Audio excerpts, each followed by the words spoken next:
Hello, everyone. Good afternoon to you from my end.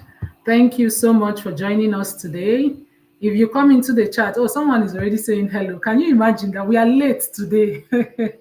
She's like, here, I'm like, where are they? Hello, Chinecherem. Thank you for coming so early. Thank you.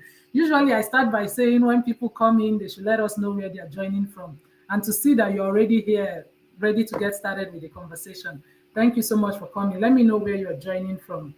So we're just going to get started in our usual style of introducing ourselves briefly, introducing Scholar Up briefly, and then we can just get going. Usually we like to keep our event at 1 hour. If we stretch it, 1 hour, 15 minutes, thereabout. But I like to be very conscious of time because I believe so much that the quality of an event is not in how long it takes, it's in the quality of the conversations. And I know that the people who come to my space are very busy people. So I like to respect people's time. So I like us to just kind of be on topic, share what we need to share. People can take those nuggets and go and do something with it. We already have one of our guests at the back of the stage. Hopefully, the second one will join us before we get to that point. But either ways, we are ready to rock and roll. Dr. Augusta, let me start with you. Can you introduce yourself? How are you doing? You're looking so I'm pretty. doing well. I feel very happy about this because I'm Dr. AI. I'm here to discuss my topic, our topic, AI square plus AI. We are the AIs before the AI was invented. Before the real, we are the I real mean, AI was AI. invented in the 50s, but like before AI became popular, we were Before it the ones became a that were thing, running we the were show. So point that word. Before the whole AI rave, we were already yeah. AI. Right. Okay, so I'm Dr. Augusta Imomo. I am your number one studying in France consultant. I am also Amaka's right hand person. I work at Scholar Up Mentoring Academy to ensure that everything runs smoothly, including this beautiful show that you're about to encounter. If this is your first time, just get ready because it's going to be wonderful. I'm the Senior Executive Administrator of our program, our Elevated Professional Presence, and I also work as an Africa Development Officer for one of the top business schools here in France. I'm very excited because I'm an EdTech student. I'm doing my second year of my master's in smart education technology, and AI plays a very pivotal role in everything we do in education technology. So I'm here to learn from the experts. I won't say I'm an expert, but I'm very enthusiastic, and I hope to learn from this conversation. So welcome, welcome, welcome. Sit back and enjoy the show. Maka, over to you. Thank you so much. Thank you, Dr. Augusta. Thank you for everything that you do at Scholar Up. Thank you for your work. You are highly, highly appreciated. It's always been a pleasure doing this together with you, right? I feel like I'm going to be bored if I had to do it by myself. But the fact that I always know that, oh, yeah, my co pilot, she's there and we're going to chit chat while we go ahead, it makes it extra fun for me that we continue to intentionally create these learning opportunities. If you read my post this morning, I say for me, we have to contribute something to the world, right? That's the way I see it. And you find the experts, you bring them together, you create the opportunities, people learn and they can improve their lives. With that said, my name is Dr. Amaka Ifeduba, and I'm the founder and lead coach of Scholar Up Mentoring Academy. Dr. Augusta was just talking about Scholar Up. And she's been like she's been my person from day one, right? From the very first day we said, let's do LinkedIn elevation program. She was like the first people that said, let's go. She didn't know what I was talking about, but she believed, right? Down the line, we are going to be starting cohort 15 next week, Saturday. That is how time flies. And that just proves to you that sometimes, even if you don't have all the answers, it's just important to bet your ideas and iterate and learn as you go. So at Scholar of Mentoring Academy, we actually do two main things, right? Two main, you will find our topics under two broad focus. The first one is grad school. For me, it's grad school in the US. For Augusta, it's grad school in France. So if you want to go to France, Augusta is your person.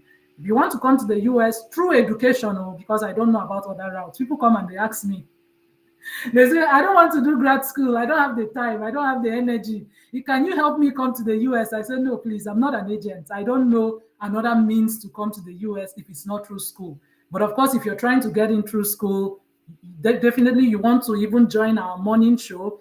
I started last week to do an early morning YouTube 1 hour event for my mentees because I have close to 500 mentees in my graduate mentoring group. And I was just figuring out a way to support them through this application season. It's not easy to answer so many people. when so many people have different questions. So I was like, okay, something I can do is to just carve out my Saturday mornings. Once I wake up in the morning, 7 to 8, 1 hour, I'm there on YouTube. Ask your questions. Let me help you through the process. So, of course, if that is something you're interested in, you definitely connect so that you can join that show to learn more about grad school. So that's one thing we do at Scholar Hub. The second thing is personal branding, right? We are now at this time where it's no longer enough to say I'm hardworking. Your hard work will not speak for you if the right people don't know you're working hard. So this program was also born from the mentoring experience of feeling like people need to know how to tell their story. People need to know how to position themselves. All of these global opportunities we talk about, we need to find ways to assess it by really being where we are supposed to be. So that's what we do at Scholar of Mentoring Academy. We have our monthly cohort, which if you've not experienced, then you're definitely missing something. That's all I can say to that. So I'm going to share a 1-minute video about Scholar Hub just to wrap up what I said, and then we can get started with our show today.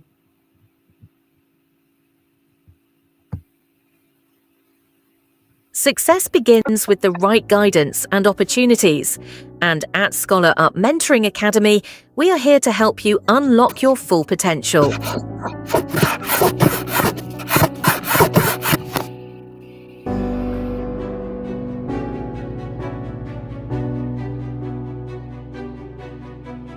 Whether you're preparing for graduate school applications or building a standout professional presence on LinkedIn, we provide the tools and support you need to thrive. Our programs are designed to help you craft a compelling personal brand, position yourself for global opportunities, and achieve your dreams. Led by Dr. Amaka Ifaduba, a dedicated mentor and coach, Scholar Up empowers you with personalized mentoring, actionable resources, and proven strategies to take bold steps toward a brighter future. Scholar Up Mentoring Academy is more than a program.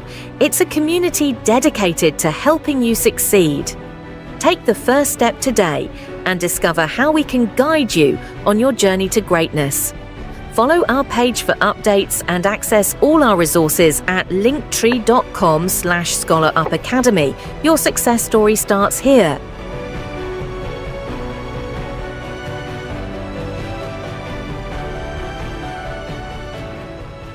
Okay, who is excited to learn about AI? I know I am. I'm so like it's the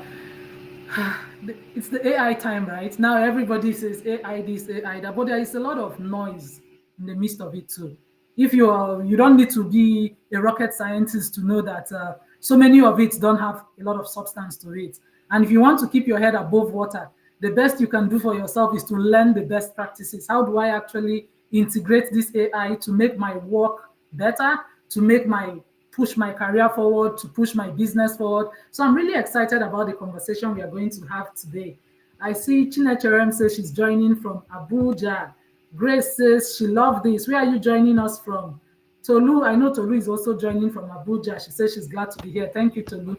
Thank you for being here. Please share the event so that more people can join in. So just repost the event. Today is Saturday. Some people can just be strolling around LinkedIn and then they just see the event and they come in and they listen to this conversation. That said, I'm going to introduce our guest speaker, who, if you're really, if you've been on LinkedIn, then he's not a stranger to you, right? He's known as the godfather of LinkedIn.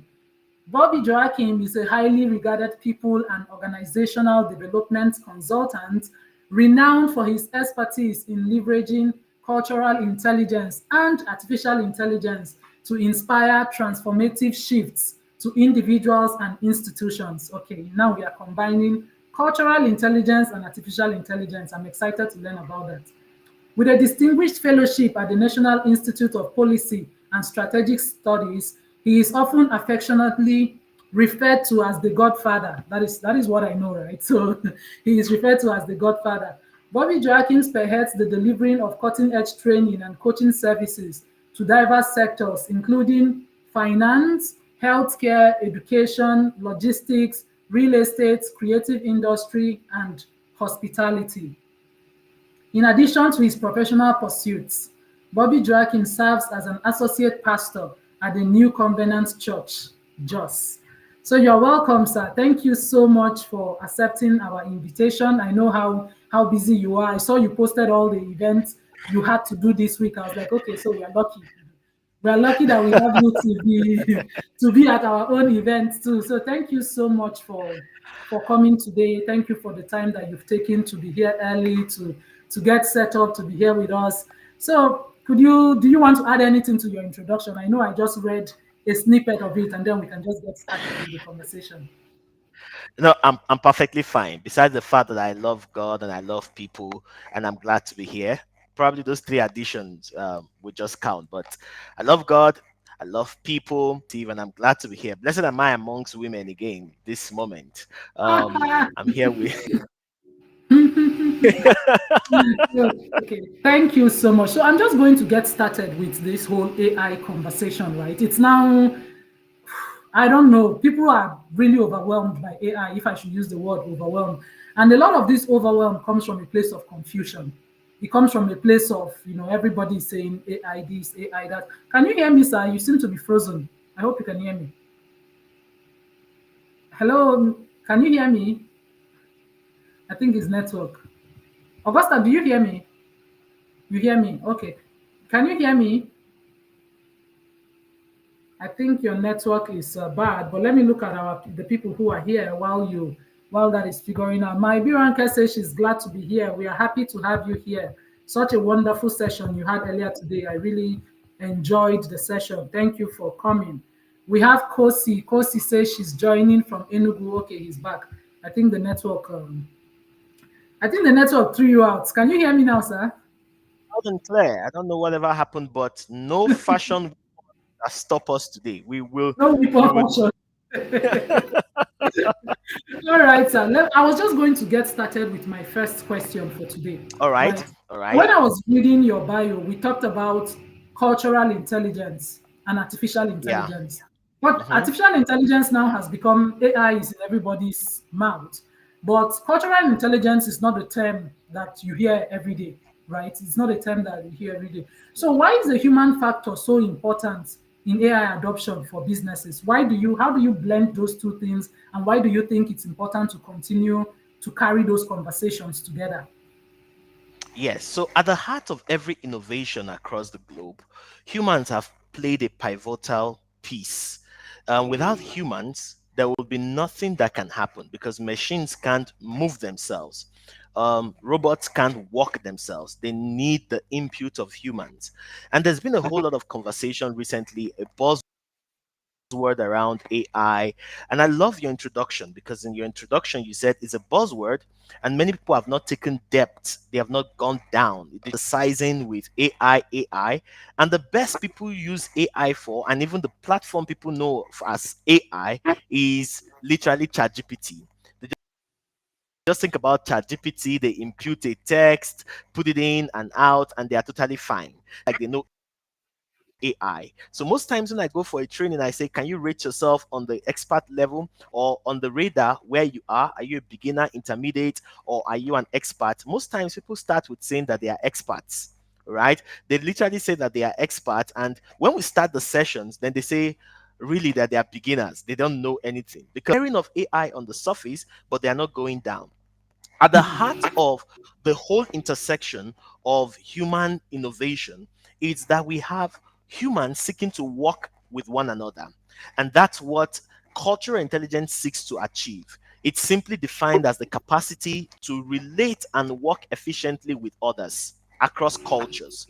And cultures could be educational, could be ethnic, cultures could be spiritual or religious, cultures could be geographical because the world has moved into remote working, of course. But across culture, how do people work with each other and still achieve their tasks? That's the pursuit and the objective of cultural intelligence. Now, you see, at the heart of it, all of this is connected with humans. Humans are the ones who are driving artificial intelligence. Humans are the ones who are driving cultural intelligence. Without humans, no productivity and efficiency in the workplace, and that's why we have cultural intelligence. Oh wow, that's true. Yeah, and I think that answer is it ties into the next question I'm going to ask you, because so many people are overwhelmed by AI.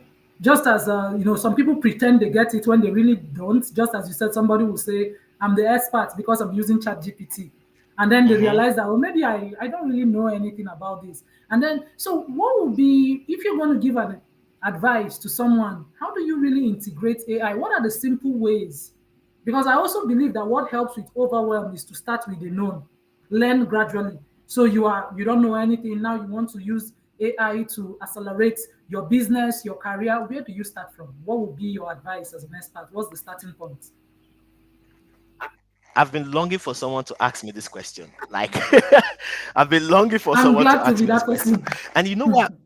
Yes, you know what I'm excited about that? Because many times people are so focused on the tools. And because they are focused on the tools, they keep hearing about tools. In fact, it has been estimated that a minimum of like 50 tools come out every day connected with Mm, AI, especially mm, with what we have called agentic AI and the vibe coding. People can create a full app or a software in less than 10 minutes, like almost in mm, 10 minutes, they can create it. So the rate of adoption of and generation of AI tools is on the increase. What I would say to anyone starting, whether you're a professional, a student, a creative, a public sector, in category you belong to, start with the mm, basics. And the basics would be curious. Ask a simple question such as, what is AI? And don't just ask that question in the terms of acronym to know artificial intelligence. No. What is it? How did it come about? Why? Where did we arrive at now? That curiosity is important because if not, I wrote a post 2 weeks ago on LinkedIn or last week, and I kept talking about how people see AI, especially from the religious sector. They see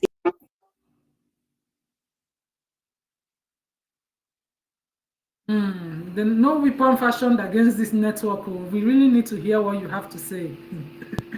We yes. really, Did you hear me? Sorry, it went off. right. You stopped at the CAI, so maybe you have to pick it up again, and your camera is turned off.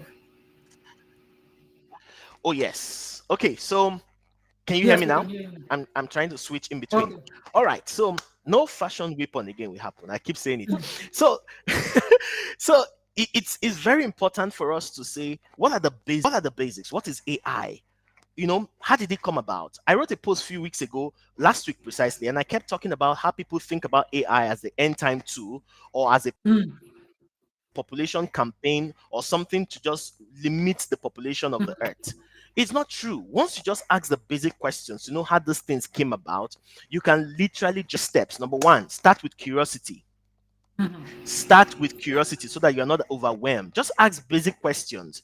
How did this come about? What is this? Who started that? Very innocent, childlike questions. That's where you must start from. Number two, you can now proceed into probably an expert. Choose a particular expert that you want to follow their line of thought step by step, what they are communicating, and then you can now journey with them completely. And then number three, choose at least one or two tools and seek to just master it. And how do you even choose a tool? Simply define your workflow. What are the common things that your work requires every time? And what exactly do you need AI to provide speed, to simplify, and to reduce your cost? Those three things.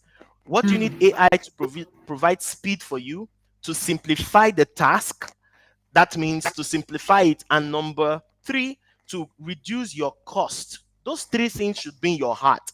Then find two tools that you need to work with, two or three at most, and then perfect it.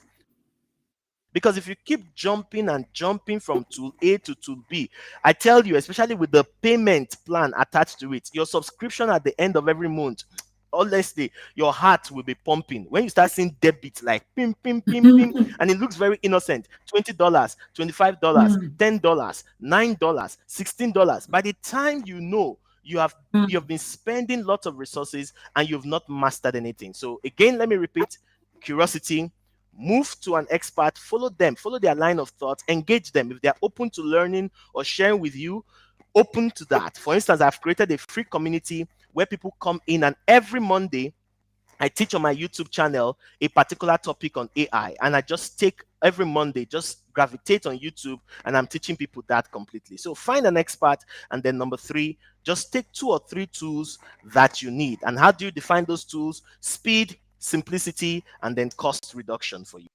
Wow, that is I think that's very key. I like what you said about jumping from, and you can't even keep up.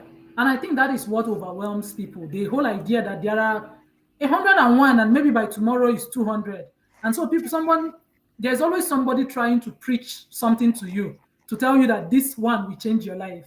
This is the one you need to use today and it will change everything for you. This is the one that will make you a millionaire. And I think that is what is really overwhelming.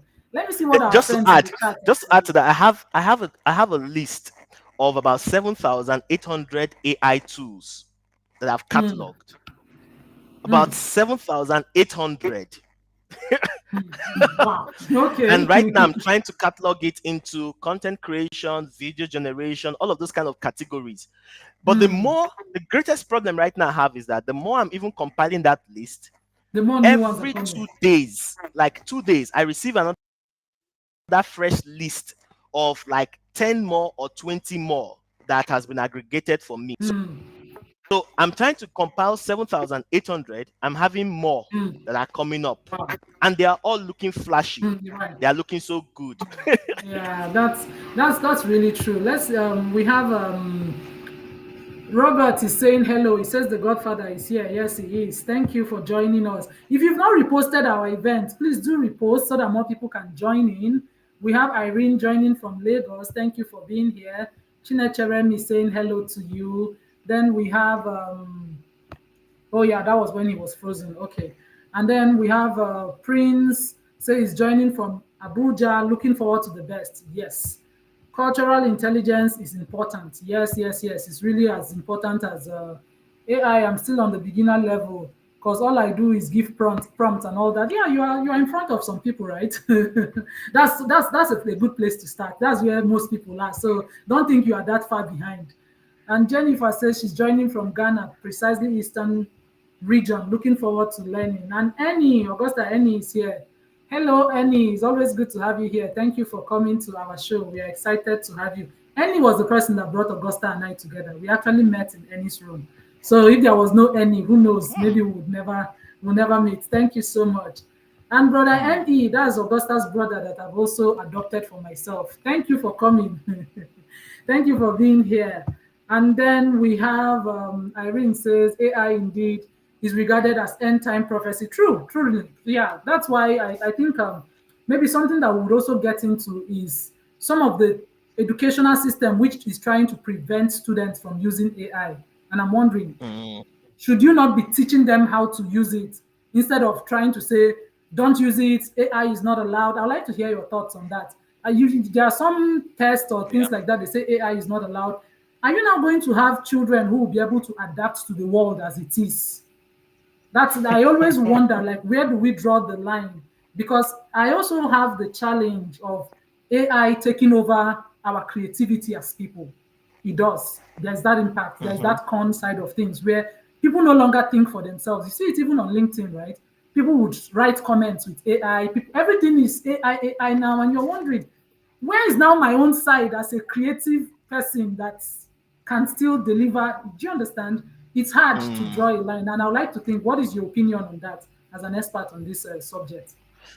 Amazing. You see, let me start backward and I'll roll up. So I'll handle about LinkedIn content generation. Recently, I'll handle children, and let me just start with LinkedIn content generation. You know, because of the availability of AI, it has made it easy to create content more than Right. ever. However, the different content creation, the differential right now is to create content that cannot be ignored. Because what you're experiencing is already a trust quotient and a fatigue happening in your mind The moment you see certain kinds of content, you just realize immediately that this is AI generated from beginning to end. And some people have no idea. They have they literally put on their head plagiarism with AI. They are just shouting and screaming it because there are certain terms that you use, there are certain emojis, there are certain kind of terminologies. When you just start with imagine that, do you understand that kind of language? The moment we see that kind of stuff, we already know that this one is already AI. We start seeing emojis splattering around. We start seeing unlock your full potentials, unleash the power within you, those kind of things, right? The moment we see those lingua with from like is generated. So that brings me back to what Irene said, that the only thing she knows is about prompting. And let me say this categorically on this show: prompt engineering is the biggest skill when it comes to AI. Why? Right. At the heart of every civilization, one of the things that accompanies civilization is language reformation. And every civilization that has come, it changed careers, it changed professions, but it also changed the language. It changed the way people spoke. So when the cars came, it altered the way that we used horses. And when horses were used, we had the kind of coinage that said, do not put the cart before the horse. It was in that era that that kind of conversation came up. And because the language was changing, you could not now say put the cart before the horse. In car had already come, because cars now had a trunk. And with the trunk that it came with, it decided to literally have the load at the back. It was only the likes of Volkswagen that had, at a point in time, they had their boot at the front, kind of depicting don't put the cart before the horse, this kind of stuff, change at every time. So the biggest thing you can ever learn, and this is to encourage Irene, is prompting. You need to learn how to speak the language of AI. You need to speak to it in such a way that it can generate an answer or a response that is not aggregated and considered as what other people are saying. And that brings me to the final thought you raised about the concerns for children. So there's been a big conversation in AI. I just finished a certification this week on AI governance and AI ethics, right? And it's been a big issue, not only even in companies and organizations. They are considering how much of the data should we expose language learning models, the LLMs, right? How much should we, Coach Tolu, I'm seeing you, right? Right? So, how much of this data should we expose to LLMs? Can we train, or are we training these LLMs to become what we call the AGI, right? The artificial general intelligence, where we are looking at the fact that AI can become more competent, can become more intelligent than humans completely. But that's still a bit in the distant future. 5 to 10 years from now, they are making that estimation. When it comes to ethics and governance, I would say this without any remorse. It is important for us to recognize that the children we are raising are the children that would live in the AI generation. Trying to stop them from AI is not going to happen. As a matter of fact, AI started, at least it started in 1950 with Alan Turing. He was the one that developed what we call the machine test. LLMs are tested on the strength of Alex Turing's machine, right? And we can say clearly that that's when he started. He was asking them questions: can machines think? In 1956, we had the Dartmouth Conference, and the Dartmouth Conference was what generated the word AI, artificial intelligence. So you see the journey from 1956 to date. It is not just a 2020 ideology. It has been coming from that way back, right? It has been coming so well from that time. So now it is more, it has become more profound because of what we call generative things, that the input is different from the output. You can put in a text and it produces a sound. That's what has made it more popularized. That's why the children we are giving birth to, they are the ones who will use generative AI more than ever.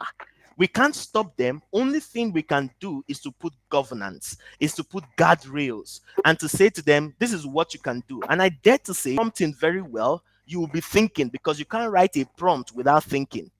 You've got to be thinking. in depth for That you is to true. write any prompt that will give you a different response that you love. I hope I answered all of it at once. No, no, no, you did. I think you've said something that it's the thinking part, right? That's the thing. And that is why sometimes you can tell that somebody used AI and you cannot tell that somebody else used, and all of them used AI.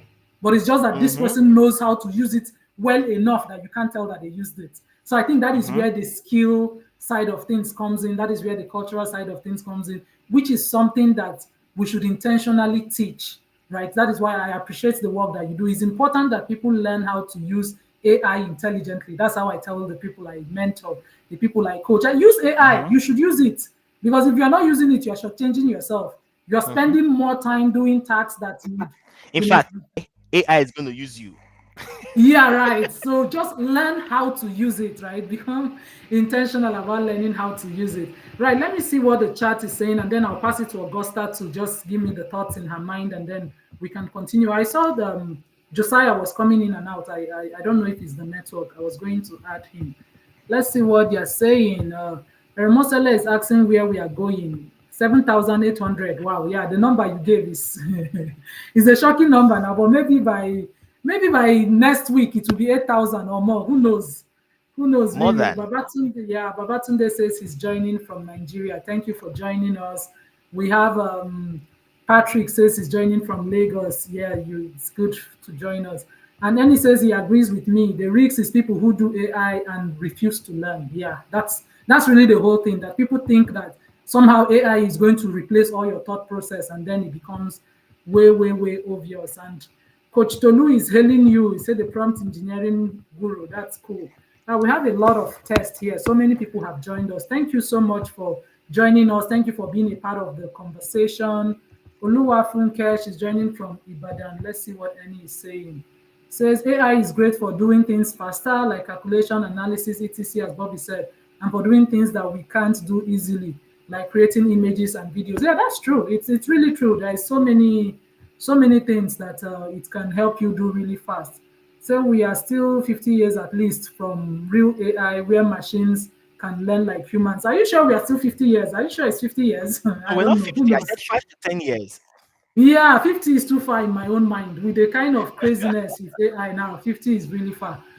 Professor Roxana, thank you so much for coming. It's always great to have you here in our community. Always good to have you supporting what we're doing. And ME is saying prompting is power and it needs creativity. That is true. That is the difference between content that gets ignored and the ones that don't. Because believe it or not, almost everyone is using AI. You just don't know that they are using it. Right? So that's true. The prompt Mm-hmm. engineering thing is it's really very powerful. And we have Thelma. Thelma says she's joining from Dallas. Oh, that name sounds. I know who that is. Wow, Thelma, thank you so much for joining. It's been a long, long, long time. Wow, long time. It's good to see your name. We should catch up. Thank you for joining. I was like, yeah, I know that person. Thank you for joining.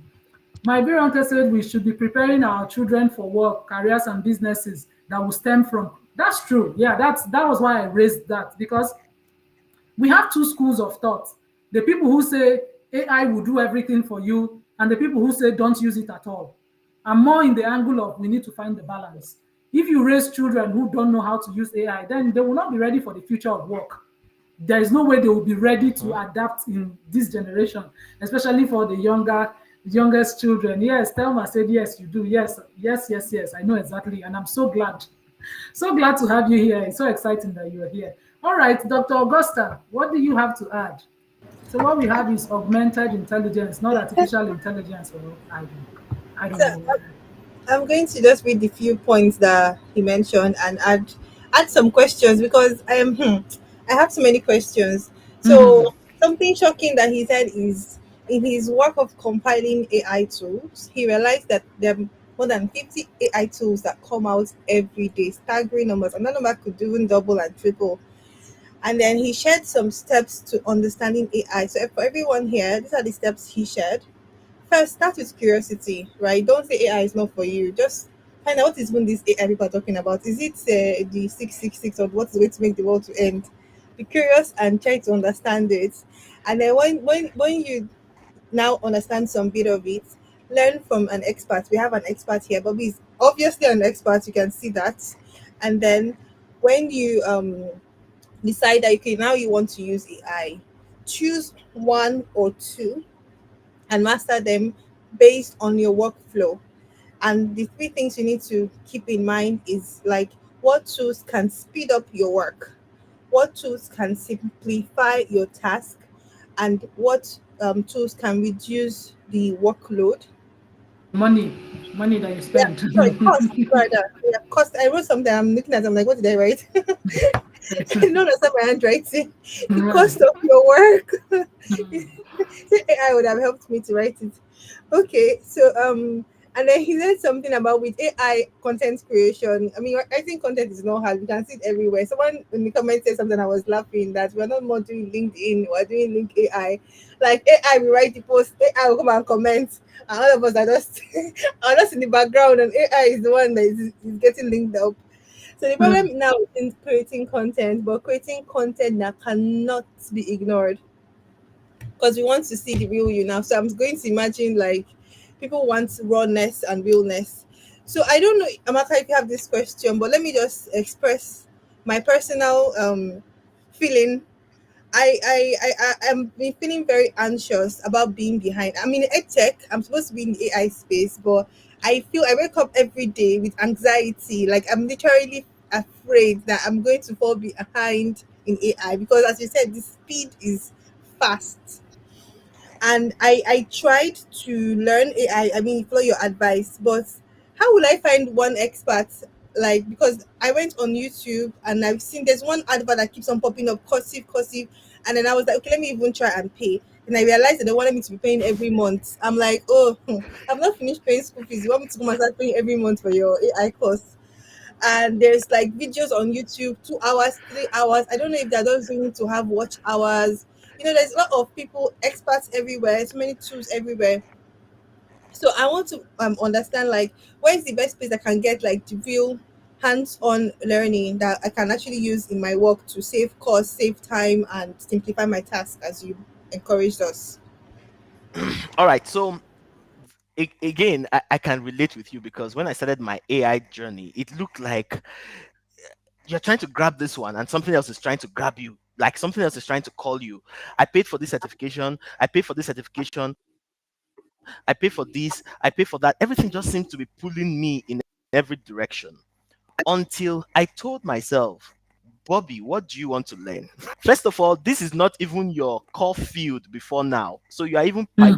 pivoting into this field. You have to be Right. careful. So, first thing that I would say to anyone, especially where you are, learn the basics, learn the history, develop the strategy, and then find the language or the lingua that is connected to your industry, and you'll be fine. Let me say that again.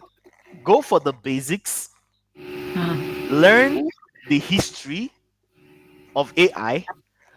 Now, master a strategy for your own workflow, and then learn the language, the lingua that is connected to your industry. For instance, in edtech, there are lots of things that are coming up in your industry. Every time you go on YouTube, almost every channel now on YouTube is dedicating themselves to Nano Banana, which is the latest app that just came up, the latest tool that just came up with Google is Nano Banana. Everybody's talking about how you can use Nano Banana. Everybody's talking about, oh, how exciting it is completely. You will be confused easily. You sit down with Google, there's a new update. How do we go about this? If it's not yet related to your field. So again, start with the basics, master the history, develop a strategy that is your own workflow that is akin to you. And if you have a coach that works with you, that becomes very perfect because you're able to say, these and these are the things I'm doing. AI is not coming to replace me, rather, it's coming to enhance me. So, oftentimes, we'll often say that AI is an equalizer and AI is a multiplier, right? Equalizer and AI is a multiplier. So you need to master that workflow for yourself and develop a strategy. And then finally, master the language, the glossary, the vocabulary that is connected to your industry. Not when they are saying agentic AI, you're not wondering which one is that one again today.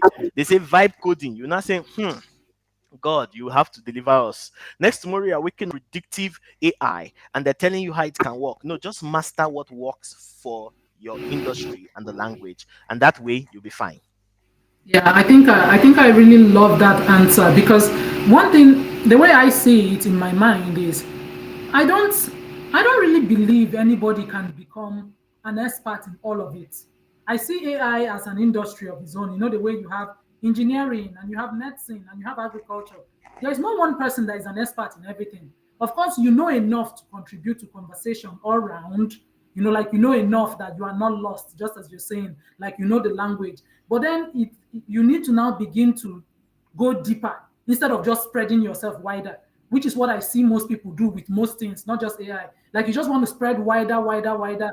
But when somebody scratches the surface, you realize that there's nothing under there. It's just like the normal chat GPT information that you are just redistributing. So to really make progress, you need to kind of stop at a point and say, let me really learn this one. Let me know it well enough. Then I can begin to add more to it. Yeah, I think that answer is very, very practical. I think Josiah is here. I don't know if his network is good. I'm going to add him on, even though we are wrapping up with our conversation gradually, gradually. Josiah, thank you for joining us. I know you're very busy and stuff, but it's good that you're still able to join us in the conversation. We are 40 minutes in, so I'm going to just let you settle down while I ask Coach Bobby another question while you probably, I don't know if your network is good, your camera, turn on your camera and stuff. Let me move the volume. Okay. All right. So, Coach Bobby, we are going forward. We are moving forward with the conversation. Let's see what our friends are saying on the chat. You know, I always want to carry them along. There's a Yeah. lot of people listening to us, and I feel like if they are not here, then we might as well be doing a Zoom call, right? So as long as they are Mm-hmm. here, so we need to kind of pull them into the conversation. Eremosele says master a strategy for your workflow and link it to your industry. Yes, that's true. That's very, very important. So you say you agree, prompting is the real deal. That is why two people will prompt for the same thing through different ways. Yours will come out sounding so robotic, and mine will come out sounding so natural and human. Exactly. That's really the Mm-hmm. truth. It's all about knowing the skills of how you write that people cannot ignore you. Thank you so much for adding that. So Josiah, thank you for joining us. Yes, I think you're good.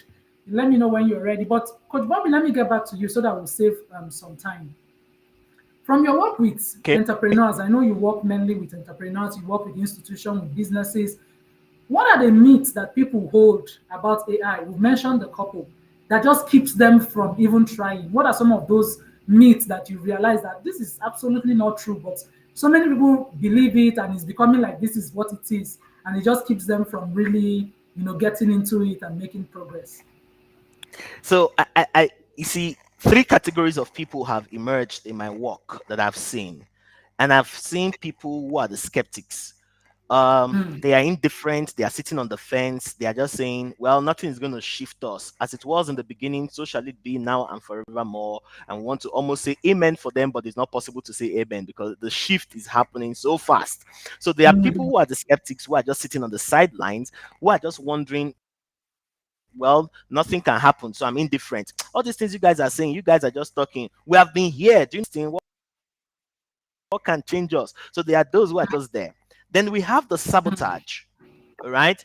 They are not just being indifferent, but they are actually destroying the work. They are actually the ones who are saying it can never happen, not in my lifetime. And they are fighting, they are resisting, there's a video that Nas Daily shared, and he called them the Luddites, right? Those who are any change, any revolution, they are the Luddites. And we have people who are sabotage in my own categorization. We have people who are sabotage, right? Who, when they sit down, all they are seeking to do is to destroy a lot. And Credits. yes, I work for people in the public sector in my country at this time. And I dare to say that I get into certain places in the public sector, and you're talking to them about this, and they're telling you they will approve the budget, but they will don't work. Wow. No matter the software, no matter the app, no matter the thing you are bringing, they'll just sit down in a training like this, and they'll say 5 days training. They will sit down, they'll be saying, they'll be telling you, Bobby, go on, the way you deliver. When it comes to implementation, Mm. there's a big, they Right. will not seek to implement it. Why? Because they are beneficiaries from the analog and the archaic version. So they are Mm. benefiting, and this AI that you're bringing or any solution you're bringing will literally take food away from them. So they are resistant. They are the ones who are the Mm. sabotage. And then we have those who I consider the strategists. These are the Mm. ones who all the things I've been saying, they apply to them. So if you have been here and you're listening to us, I want you to make an affirmation in the comment section. I will be a strategist. I am a Mm. strategist, or I will be a I strategist. am a Write it in the comment. let me make my Yes, own. I am a write it in that comment section. Mm. Strategist. And the I am. strategists are the ones who are saying, I don't know much, but I won't be overrun by this. I will not I be I need overrun. to learn. Yes, I will not be overrun by this. I would be in control. I will learn what I need to learn. I would say what I need to say. I will seek help where I need to seek help, but I will not be Right. overwhelmed. I will not be overrun by this. So those categories of people are the people I've seen in my work completely, especially in the professional landscape. And you keep Mhm. seeing those kind of three categories always coming up. So hey, write it in the comment section. I am a strategist, or I am going to be a strategist. Write it, write it, Yeah. write it. Thank you. Yeah, I love yours, and I've met all those categories of people in my own line of work.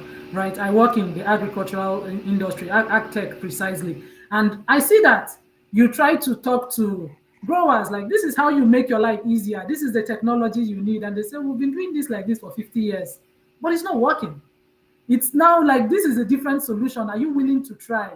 And so, and then there is also the people who are willing to learn. I think that's having that growth mindset is what is going to get us through this era. One thing I think something my boss says to me sometimes is that we're all winging it. We're all learning, even though Mhm, some people know how mhm. to package themselves and present themselves better. But in the grand scheme of things, nobody has it all figured out. And he was showing an article to me that was recently published, which talked about that. It looks as though some of these AI people are beginning to lose control in terms of you fed it so much intelligence that now you don't even know what the AI knows. So it's like, okay, where are we going with this? So it's that understanding. And I think Telma is asking a question, right? Telma is here in Dallas. She's in Dallas, Texas, and she's saying, I'm really interested to know what AI best suits someone in the fiscal team, especially in doing payroll, admin analysis, etc. So I don't know, Coach Bobby, do you have any insight? I know she works for the government, if I'm not mistaken, and she does this kind of work. Thank you for that question. Yeah, so question. So I would have just told you a tool before now, what AI tool to use. But again, I'm careful because all the tools are being overrun so fast. They are being overrun so fast. So what people literally do right now, I'll give you two things that you can consider doing, especially if you are in that fiscal sector that you talked about for payrolls. Number one, you can think about building what we call a custom GPT. All right. You can think about building a custom GPT and aggregate all the data of your organization, and it becomes your organizational AI, as it were, and it works for your organization and it helps you.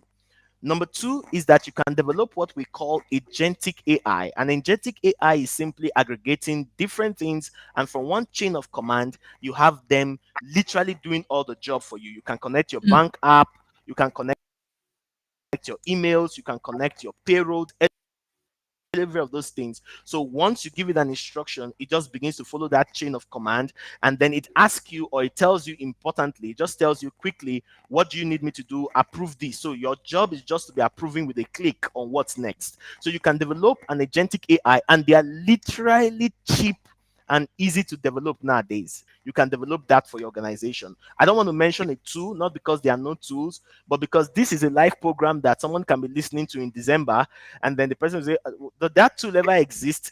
Do you understand? Mhm. Just the way Right. now, if you say, for instance, tablet, if you Mm. tell if you tell a child of 10 years tablet, don't think they're going to the pharmacy. You will be wrong. Right? You will be wrong because language has changed. A child of 10 Right. years doesn't know what you mean by a drug or whatever it is, and it's telling you child, the tablet the child will bring for you is a computer. It's something like that. It's a gadget the person will bring for you. So I don't want to mention any two. I know a couple of them. If you reach out to me inbox, I can tell you one or two things that you can just try for now. But I tell you what you should do in the long run is for you to build a custom GPT and for you to develop the agentic AI that works for your Thank organization. you. Thank you so much for that answer. And I see so many of them. They said I'm a strategist. So thank you for getting them involved. Yeah, and Thelma says she's a strategist. She will never be overrun. Yes, we will not be overrun. We will learn instead. We will learn the things we need to learn so that we will be able to thrive in this time. Josiah, thank you so much for joining us. I know you're very busy. We are kind of winding down the conversation, but I'll still love to hear from you. So I'll just go back and forth with you, with between Coach Bobby and yourself until we wrap up the conversation. So thank you for making out the time, even though you had so many things going. I'm just going to go straight to your own question because time is like almost we are running out of time. You have a very career. Am I echoing? Could you turn off your microphone? Yeah, so that it's good. I can Yeah. hear myself echo back, but if it's good, then let me keep going. So Josiah, you moved from nursing, right? Which is not very, it's not a very typical path that people go from bedside nursing to AI strategy into tech, into innovation and all of that. What inspired that transition? And how do you now use it as a way to help other corporate leaders who are probably in that way of like, okay, I've been a nurse for 20 years, I've been a nurse for 30 years, or I've been a doctor for this long, and they feel like it's an impossible shift. But you made that shift. Why did you do it? How is it impacting your work today? And thank you again for joining us. Thank you, Amaka. Thank you very much, Bobby. I caught fire when I came in from some of your insight. Thank you very much. Dr. Imomon, thank you so much. I'm excited to be here, sincerely speaking. But like we said, we have a little time. So let me quickly get straight down to your question. My journey, my story is a very uncommon and unusual one. In nursing, where I come from, background, we don't use tech. Sincerely speaking, when you ask every single person you meet, what do nurses do? They tell you, oh, nurses give injection. And then you ask them, what do nurses do? They said, they take care of patients. Okay, what else do nurses do? And then they go blank. So in the profession I come from, people underestimate nurses so much that we've been pushed to the background, we've been trampled on, we've been people put us to the ground.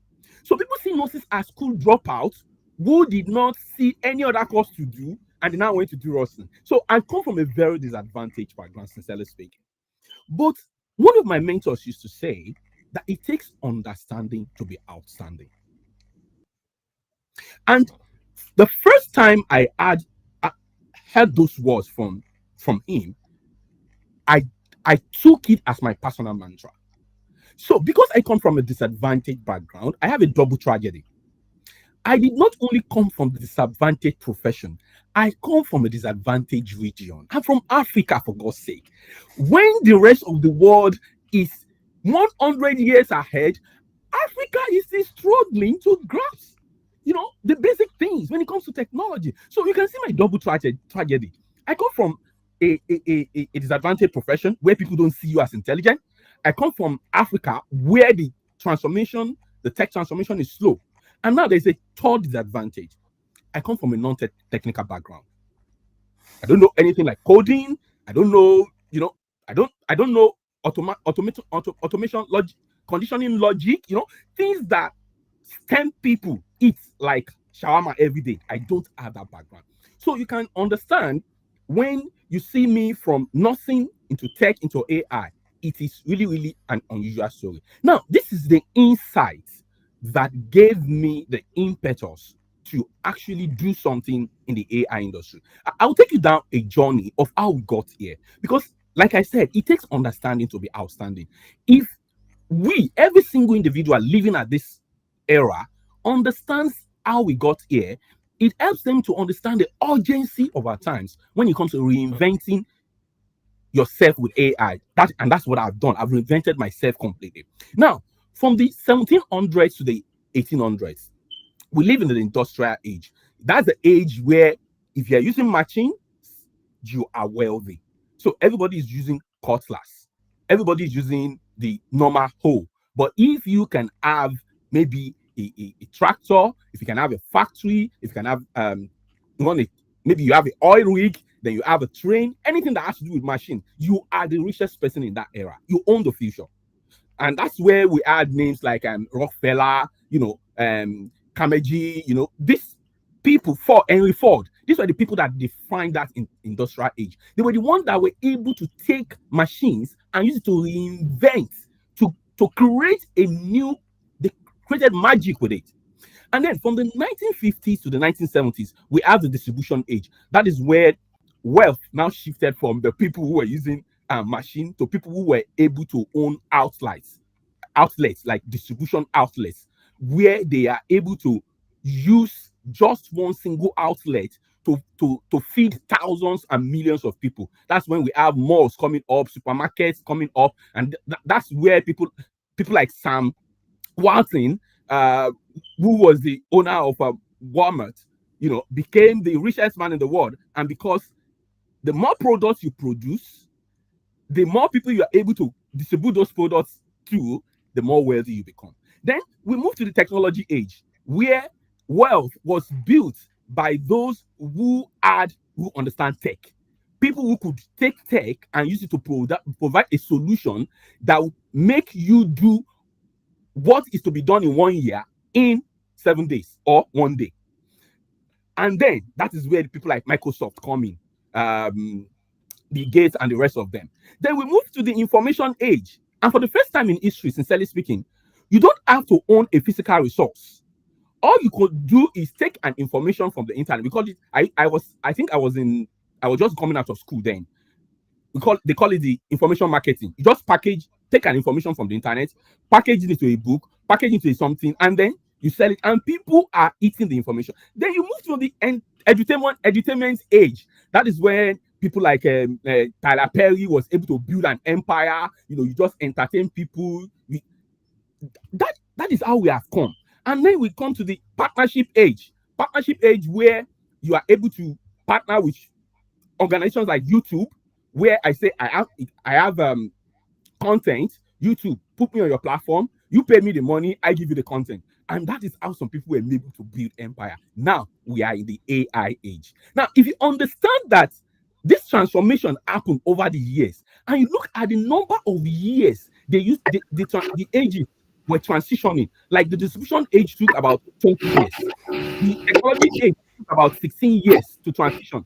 The information age took about 9 years. The entertainment age took about 5 years. Now, the partnership age took about 13 years, which brought us here.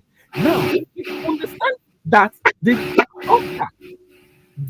transformation happened, the better the results, then you will know that in the AI age, what history is teaching us is that the faster the age moves, the less time you have to adapt. So now, let me bring you to where I am now.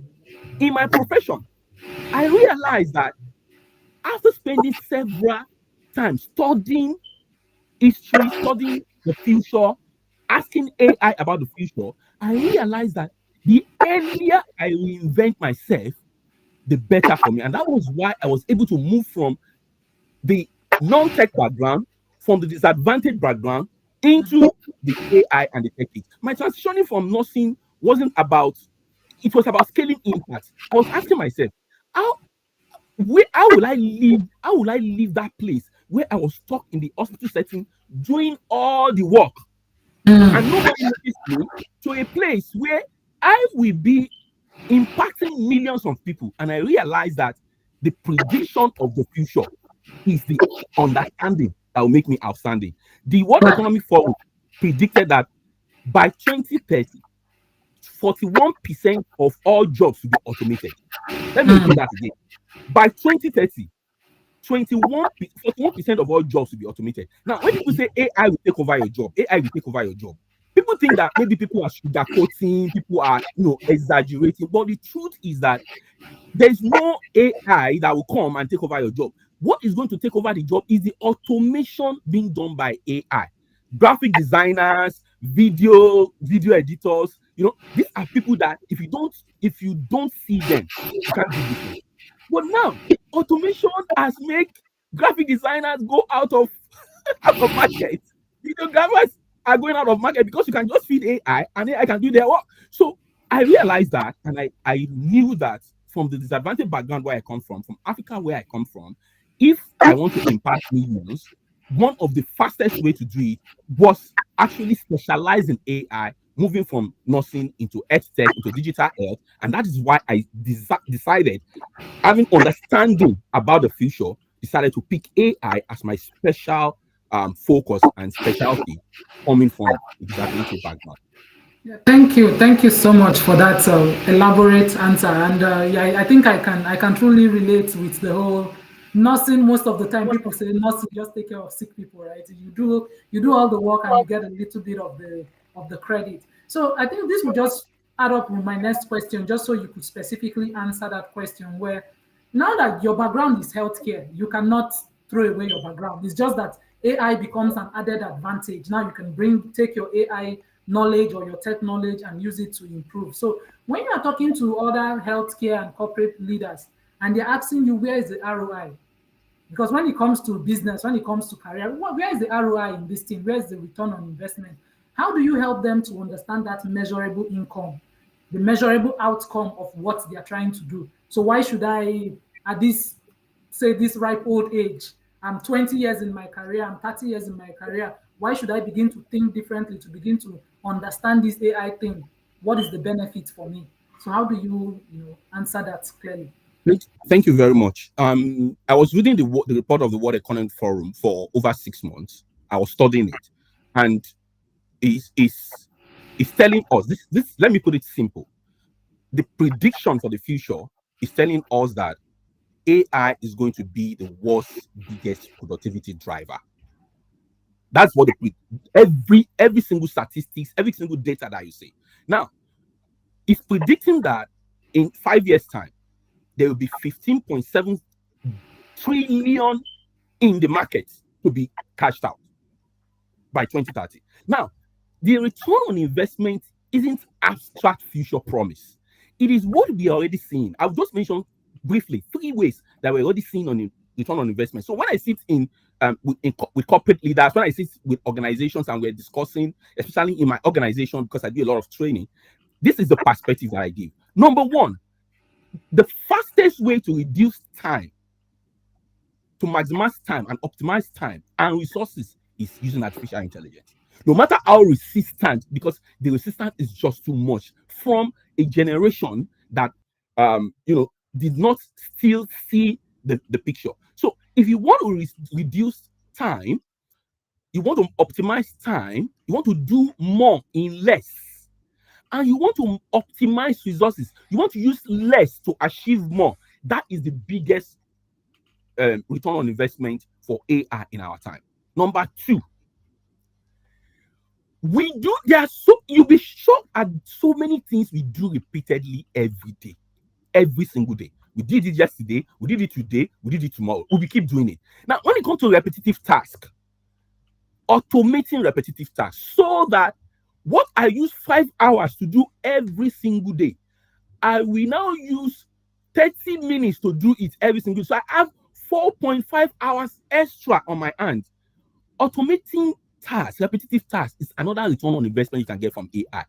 You can actually automate a conversation that happens with a customer every day. Just use AI to automate it in such a way that while that conversation is going on, the customer relationship officer is sitting, spending 3 hours attending to customer. AI can actually, either voice, either text, can actually take it over while that customer relationship officer is now doing something else, or you are doing something else. So that is another return on investment. And if you don't begin to see AI ROI from this angle, that means you have not caught the picture. The third return on investment is revealing insights. AI is an oracle. I call it the oracle. You want to predict the future? Just ask AI. AI will predict the future for you. And sometimes it's not 100% accurate, but it means that if I have 1,000 people who know nothing and they come into a room and they want me to predict the future for them, I can do it in less than 30 seconds. That's what AI can do for me. So in the African market, when it comes to return on investment, let me use the farmers, because you are in the agricultural sector. So let me use the farming industry to just explain. The African farmer who uses AI can predict the rainfall, the weather, the market prices, and use the insight to turn around its entire business in such a way that that farmer who is not using AI will be sent out of business. Now, see, just think of the ROI as the borehole in the community. The borehole is not what is producing the water. What does the borehole does? It gives the water faster. It gives cleaner access to what's always been there. So when it comes to return on investment, think about how do we reduce waste, time, resources?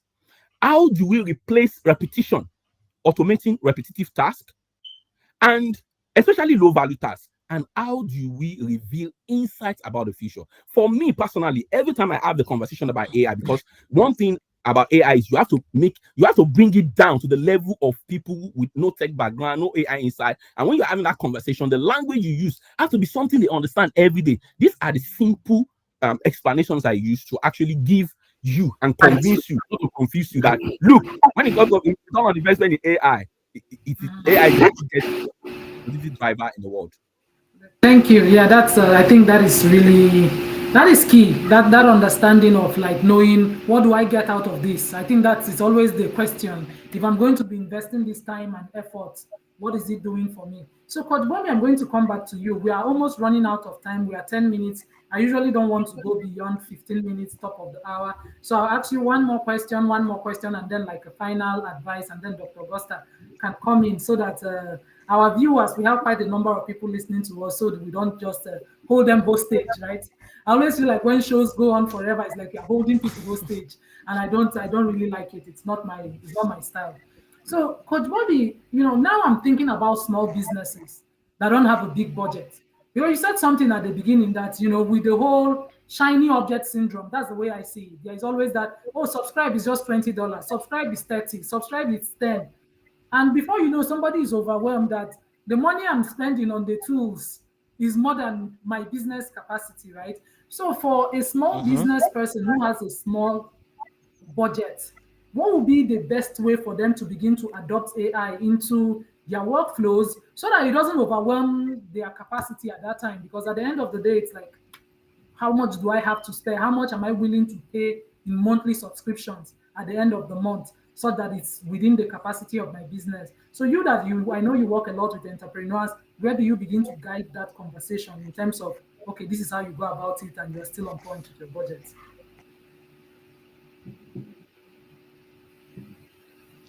Did you hear me, sir? I don't know if it's like you're stuck.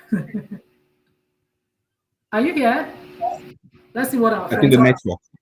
Yeah, so let's see what our friends are saying on the chat before he comes back. All right, we have Irene says the understanding will make you, and that's true. I really like. I wrote that down too. Understanding is important. The more you understand, the more you become outstanding.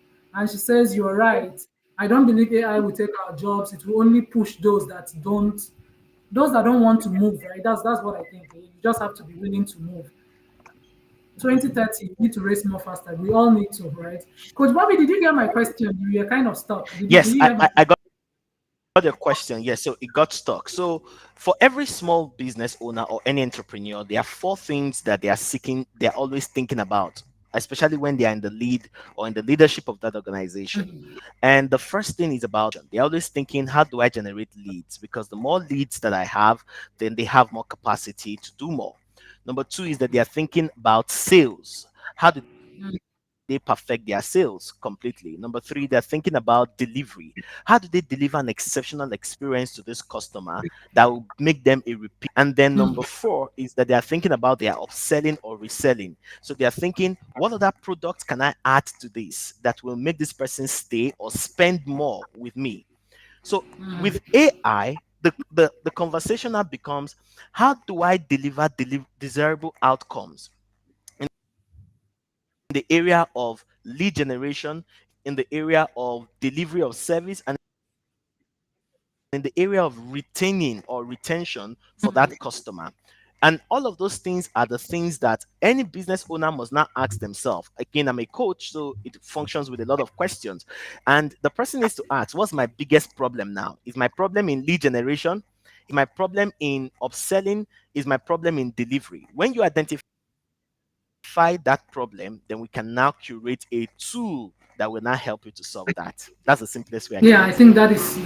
that is key, because if you don't know what your problem is, then of course, if you don't know what your problem is, then it's hard to solve it. Yes, I think it goes back to the strategy that you talked about, right? Going back to the strategy, understanding that the mindset that you have as a human being, you still need your creativity so that AI will augment it. So that is connected to the question I'm going to ask you, Josiah. You've trained people, you've trained leaders, you've trained people in healthcare, people across. How do you really teach people to balance tools versus building an AI mindset?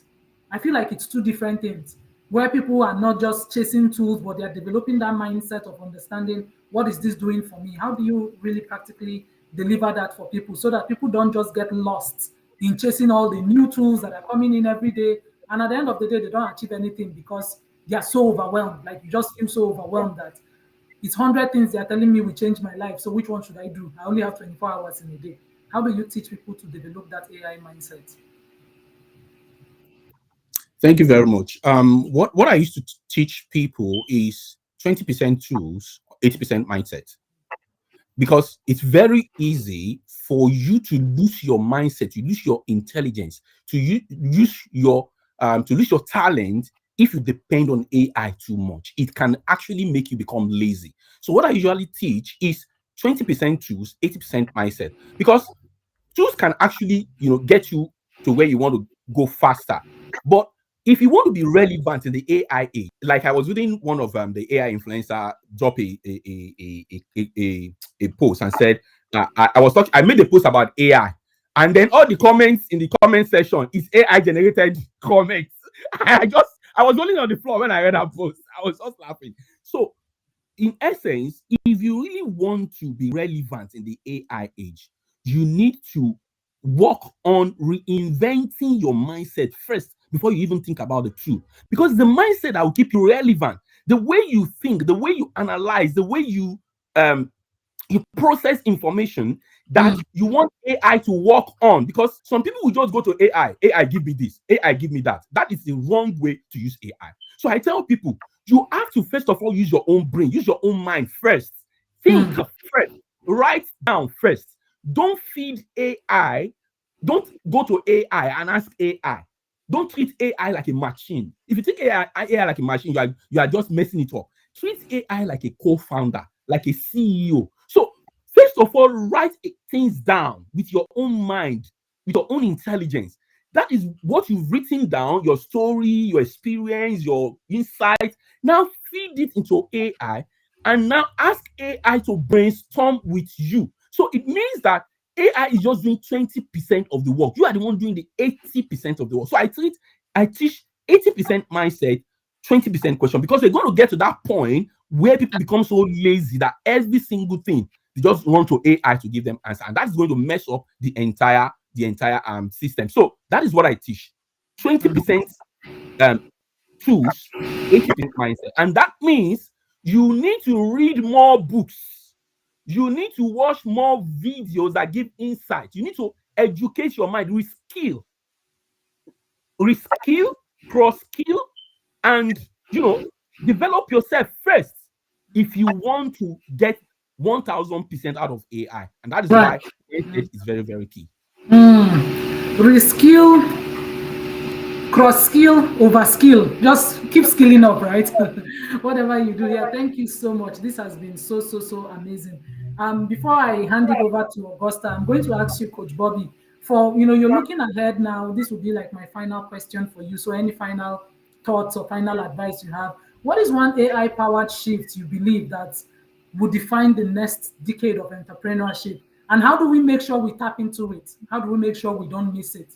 Because usually when there is a shift like this, it is the people that understand and know what to expect that don't miss it, and a major majority will miss it. So how do we really stay relevant as this shift happens?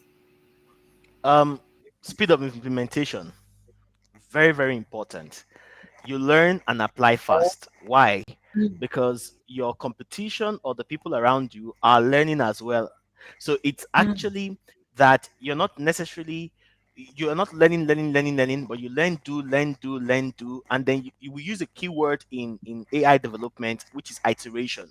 You must keep iterating. If it doesn't work, iterate, evaluate, iterate, evaluate. So speed of implementation is key to take advantage of the future that is coming. So for every entrepreneur, anyone that is a professional, the journey. And I really love how Coach JJ really mentioned the fact that he teaches more of 20% tools and 80% mindset, because that's what I do. I don't always recommend tools to people. I would literally stay with teaching you how and functioning with your mind, because you've got something. You are a repository of knowledge, and with that repository of knowledge, you are able to become your equalizer, enabler, and multiplier. That's really really deep. And then Josiah, as a final question, what is one piece of advice that you give to a leader or a corporate person, and so many people who are worried today about, like, will this AI thing, am I going to be relevant in the next 5 years? Am I going to be relevant in the next 10 years? What will be the advice you give them, especially for those in corporate? We saw somebody today coming to ask about AI for their work. These are people who have probably done things a certain way for the past 20 years in their career, 30 years in their career. In fact, just as a side note, I met someone who is in HR recently of a university, and we were having coffee together. And she said, "My dear, let me tell you something. I'm happy I'm retiring soon. This is so exhausting." Yeah, she was like, she said, "I'm happy I'm at the tail end of my career." And she said, "I feel sad for you that you are just kind of starting off your career. For me, I'm glad I'm retiring soon. I can't keep up. I can't deal with it. So for the past 35 years, 40 years in my career, we've been doing it this way. Suddenly everything is overturning. I'm happy I'm out, like I'm almost going to be retiring." So that fatigue is there, and that fatigue is real. This is real problems that people face every day, and people are overwhelmed. They feel like, how do I catch up with this thing without being overrun by it? So you that work with a lot of corporate people, people in healthcare, how do you help them to actually take these tools and integrate it into their workflows such that they don't become so overwhelmed and feel like, maybe I need to retire now? Thank you very much. It's been said that the greatest illiterates of the 21st century will be those who cannot learn, unlearn, and relearn. My piece of advice lies in that skill. That you see, people in the past ages, people value art skills over soft skill.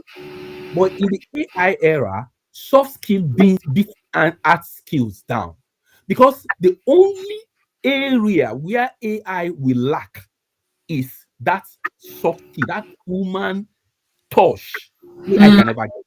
So what this is what I advise people. If there's one skill that you need to go and master now, the World Economic Forum report recommends 2 skills. One, communication skills. Communication skills. Number 1. Number 2, adaptability. The ability to unlearn everything you know and begin to learn new things. Those 2 things is what I encourage when you are a 15-year-old, whether you're a 65-year-old, whether you are 35 or you're 55. You see, you cannot actually survive the AI age without those 2 skills. So I always encourage adaptability as one of the very soft skills you must mention. And it comes with mindset, the belief system you have, holding on tight to old ideas, holding on tight to your own philosophy about things. You need to become adaptable. You need to have that curiosity, that eagerness, that enthusiasm to start asking a 15-year-old, how does this work? I'm getting it. Because what you know for 50 years cannot match what a 17-year-old knows in the AI era. If you look at the number of young people now that are breaking even, that are becoming so rich fast, they are very young people who are able to take AI and do magic things. So as people who are adults, who want to reinvent, who want to lead, who want to bring change in organization, we need to be that relevance is very important. And I use the illustration of the tree we all know, the baobab tree. The baobab tree, what makes it outstanding is that it doesn't just go straight. It doesn't have one way of growing. As the season changes, it adapts, it bends with the season. So in the AI era, if you want to be outstanding, you need to understand that adaptability is a soft skill that you cannot joke about. Thank you. I think I really love that. Two important things: communication, adaptability. Because at the end of the day, the differentiator would be the things that AI cannot do, and that's the human touch of things. Your ability to work with others, to collaborate, to lead, and to be able to adjust. Thank you so much. Dr. Augusta, over to you. Any final thoughts from you? I'm so sorry we've taken this conversation is so so passionate, so interesting. We've gone a bit over time, but it's been really, really very enriching. Thank you so much for sharing so freely from your knowledge. A masterclass like this would easily cost a lot of money, but you took your time just to come and share and educate people. And I don't take your presence for granted. I really, really appreciate it. Thank you so much. So, Dr. Augusta. Oh, so there's a question. Oh, wow. Okay, I didn't know there's a question in the chat. Thank you, Dr. Augusta, Yes, for two calling my people, attention. Sele and Tolu, they've been Okay, asking. let's see what the question is. Okay, I'm just going to scroll over what they are saying and then you tell me which one is the question. Okay, Ramosala, so no one answered your question about risks. It Okay, was where earlier. is it earlier? Okay, sorry, Yes. I missed it. Uh, I've answered that already. I answered as a chat Okay, on the okay, already chat. to Eremosele and to Okay. Tolu, All Coach Tolu. I've answered both of them in the chat. So I have highlighted them that day. oh, okay, okay, all right, okay, so that's good. Can you tell us what the answer is for the benefits in 1 minute? Because I don't even know what the question is, just so Yeah, that the so people there can. Eremosele was asking about data Sorry, I missed protection and data governance. I'm trying to it. look for Right, the question. He asked something about data governance and data protection, and I right. answered him. I'm trying to look for the way he couched it, but I answered him there, and I said it's about and data protection and privacy. And I said, well, AI is the development; it's still I, growing, and we can't take it away. Yes, what are the data protection risks using AI? So I answered him to say it's still developing. So we're building as we're flying the plane. Gets better with every new technology. We don't have all the answers. We can't say it's completely, but there are concerns about data protection, and there are lots of research going in. There are lots of governmental policies coming up in line with that, but we can't say concretely what exactly needs to be done. It's still developing, right? So with time, it will to be. okay, all right. Thank you very much, Augusta. Thank you so much for drawing my attention. I didn't. It's not like I was meaning to ignore it. I just missed it. There's a lot of chat. Yeah, and I agree. That's an important because that's also the concern, right? The more we are feeding all of this AI with all of our information, at what point? At what point are we giving away too much information about ourselves? It's sometimes it's really really worrisome. Oh, okay. Thank you for the Just to question. add to what Bobby said, this is what I usually tell people: the information that you don't want anybody to know, don't feed it to AI. The rule is as simple as that. If you don't want anyone to have this information, don't feed it to AI. In fact, there was a time I was reading OpenAI CEO. He was saying that in the future, that they will be able to produce your AI conversation in court as evidence. Really? Yes. Yes, So, especially if it's to alter a life, especially yeah, if a yeah, life if is it has concerned. so it Mm, means that if you have secrets, personal secrets, that the mm. world must not know. Maybe you have But some business people say secrets. AI is I their don't want therapist competitors now. to People know. use AI Don't as just bother to therapist, put it in AI. If you put and it they in go and the tell AI, AI it's the public secrets. domain. Wow, that's I think that's insightful. I like how you put it. If there is something you don't want anybody to know, and you know that this AI, then put it on your journal and hide your journal in your house. Don't feed it to Chat GPT or any AI tool. Thank you so much. Yes, thank you. I hope Ramosela, you have the answer now. So, Dr. Costa, we are wrapping up. Over to you. Some final insight, final thoughts, and then our guests can let people know how they can reach them. I would say Yeah. LinkedIn, and I'll give them the opportunity to let people know the best way they can connect with them.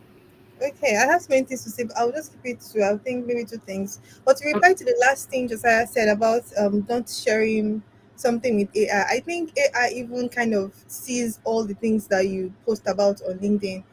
I think one time I saw one AI post that said I was a dropout. Please, guys, I'm not a dropout. In case AI ever tells you that, but like I think because I talk about failing a lot in medical school, and I think thought I failed out of medical school. I actually graduated. Okay, when there was 1 year after, and this was what AI summarized from our conversation somehow. So AI can give false information. It can also AI hallucinate. hallucinates. Yeah. So don't believe everything AI tells you.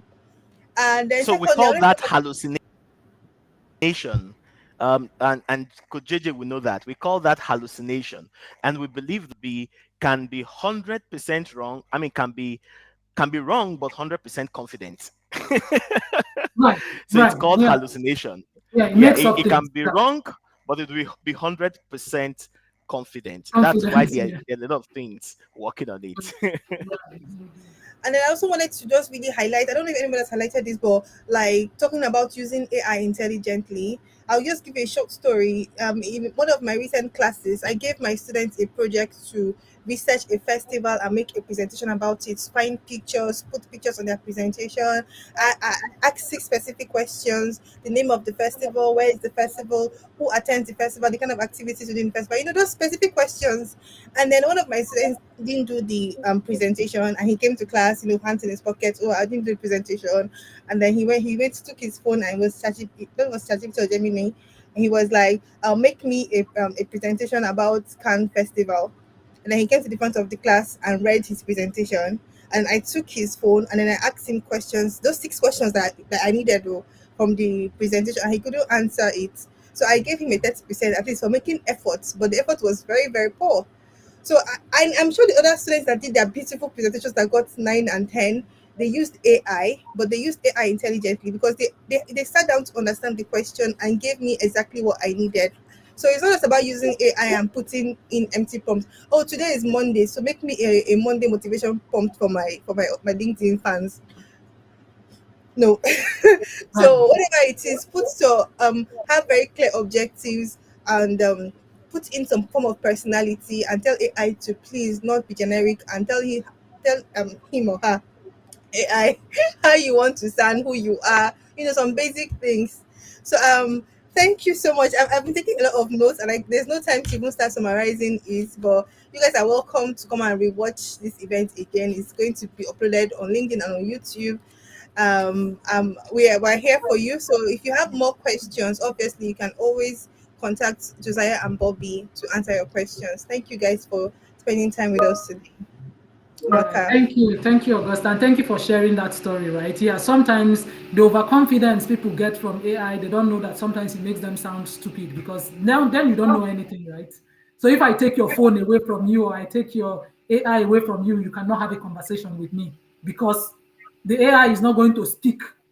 ChatGPT will not speak through your mouth. At the end of the day, you should be able to have the ability to hold intelligent conversation, have thoughts in your head that you can freely share without having to refer back to something that has been generated for you. So thank you so much. We've gone like 15 minutes over the time, but I feel like it's been totally worth it. Josiah, what is the best way for people to reach you, people that want to reach you? I know you have classes on AI and things around that. Coach Bobby, I also know you do similar things. So what would be the best way for people who are trying to connect with you, contact you, and things like that? Yes. Thank you very much. I'm most active on LinkedIn. I'm on Facebook, Instagram, Twitter, but I'm most active on LinkedIn. So I have a lot of questions in my Facebook inbox that I miss because I don't use Facebook very frequently. So the Right. fastest way, if you want to ask me a question, like I see a very important question in the comment section that is staring me in the face. So you can send that question to my personal LinkedIn DM. I'm responding to DM faster than LinkedIn. So on LinkedIn, my name is Josiah Okesola JJ. People call me Coach JJ, Coach JJ, Coach JJ. And secondly, also have a link AI community. What we are building this is the first time I'm announcing it here. We have built what we call the AI Business School. So at the AI Business School, we are concentrating on just one thing: how do we make the money? So everybody's crazy about GPT, blah blah blah blah. Like I'm just sitting there laughing. The only thing I'm concerned about is how do we make $15.7 trillion in 5 years? How much is my own? Just give me $1 million out of it. Simple. Let me Okay. just cash it. So at the AI Business School, we are teaching people how do you make money with AI. There's one important question that everyone will start asking now. Those who start asking that question now, in 1 year's time, you look at them and say, how did they get here? How do we make money with AI? So we built the AI Business School, which is going to launch in partnership with the Scholar Mentoring Academy very soon. They're going to see it in September. So at the AI Business School, we teach how to use AI to make $1K in 90 days. That is our offer. Do you want to make $1K in 90 days? Come to the AI Business School. Come with nothing. You don't need tech. You don't need coding. You don't just come bare-handed. Step into the AI I'm Business ready to School. work. Come, I'm ready to do 90 the work. days, come back. Just so that's what we are going to try. And I'm looking forward to the I'm exciting part. excited. I am really, really excited about all the whole AI thing. I cannot claim to be the expert. The only thing I always claim to be is that I'm a perpetual learner. I'm always that's why I'm always looking for the best people to pick their brains, because I'm always learning. I'm always learning because, as Coach Bobby said, I'm a strategist. I will not be overrun. So thank you so much for the work that you're doing. So Coach Bobby, over to you. What would be the best way for people to connect with you, people who have more questions and things like that? So every Monday, I teach on YouTube by 7 p.m. And I saw someone ask a question. I think it was Telema. She asked a question about custom GPT, Right. but it has flipped up. On Monday, I'm teaching the first part of how to just build your custom GPT by 7 p.m. And that's one easy way. The other way is to be part of the AI Advantage community. And the goal is just to simplify AI, all the big jargons, remove it, to make it accessible to people, especially Africans. And then third, to seek implementation, which is why a lot part of being the strategist. Right. And that's how strategists are thinking. Where's the money? Where are the It's very tools right now? important. What Where is the industries? money? Yeah. Right. What industries need that? What industries rather would you be thinking about to collect that money? Because it's very, very important. And let me just say this as a wrap up. There are 5 industries that we've considered right now as the top industries that money is flowing around: supply chain, admin, home services, legal services, team training. Those 5, go check it out and start your journey of monetization around there. All right. Thank you so much. Thank you everyone for sticking with us. Even though we've gone this long, we still have a lot of people listening, keeping the chat buzzing. If I missed your question, it's not deliberate. It was just a lot of chats coming. But like you said, we are all on LinkedIn. For me, LinkedIn is also my place, right? If you want to ask a question, if you want to follow up, if you want to join our upcoming LinkedIn Elevation program, we're actually starting cohort 15 next week, Saturday. And this is a 21 days program where we actually help you to understand LinkedIn as a basis. Like, how do you use LinkedIn? How do you make the right connections? How do you assess these global opportunities that everybody is talking about? How do you really know what to do so that you are showing up correct?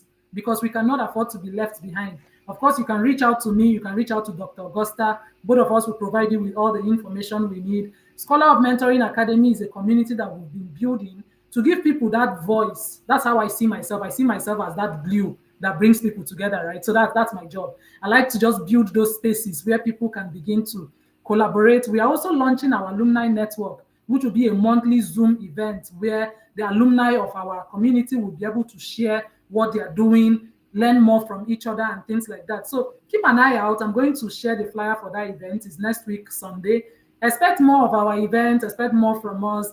Thank you so much, Josiah. I know you were really, really busy. Coach Bobby, I know you are so busy, but you guys made this conversation so interesting that nobody left. People are literally there. I keep looking to see the number of people that are listening to us, and I'm like, okay, this is good. For a Saturday event where people are busy and all this number of people are together listening, we are definitely sharing something very important and something very valuable. Thank you so much, Dr. Augusta.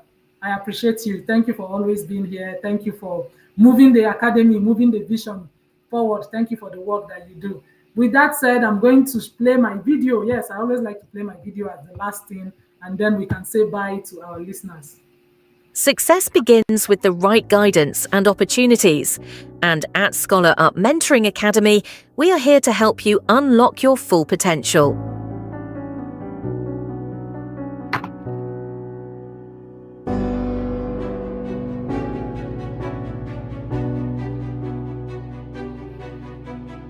Whether you're preparing for graduate school applications or building a standout professional presence on LinkedIn, we provide the tools and support you need to thrive. Our programs are designed to help you craft a compelling personal brand, position yourself for global opportunities, and achieve your dreams.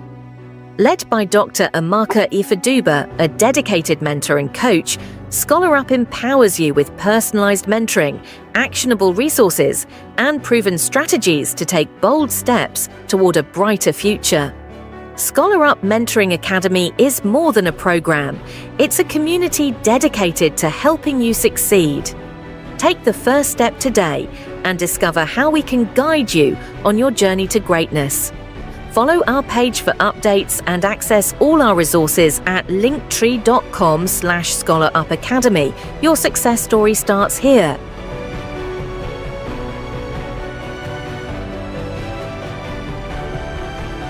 Okay, thank you so much. Can you say bye to all our listeners? Thank you very much for being here. I'm going to turn it off in 3, 2.